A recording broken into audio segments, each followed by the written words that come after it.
So the government has not only decided to discontinue the subsidy, but also remove the price controls for chicken. To put things into perspective, this is on the back of OPR increasing the past couple of years. Not only that, we could see the prices of vegetables going up.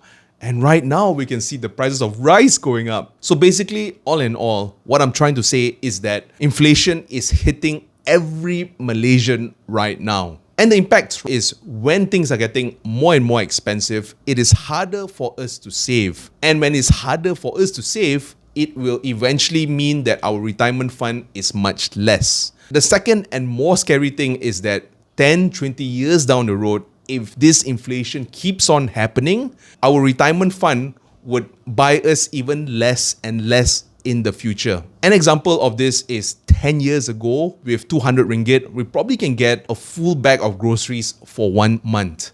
That being said, however, today, 200 ringgit cannot get us that much. And that same 200 ringgit, maybe 10 or 20 years down the road, I'm not sure how much it can get us. So all I'm saying right now, with the increase in prices, we have one of two choices.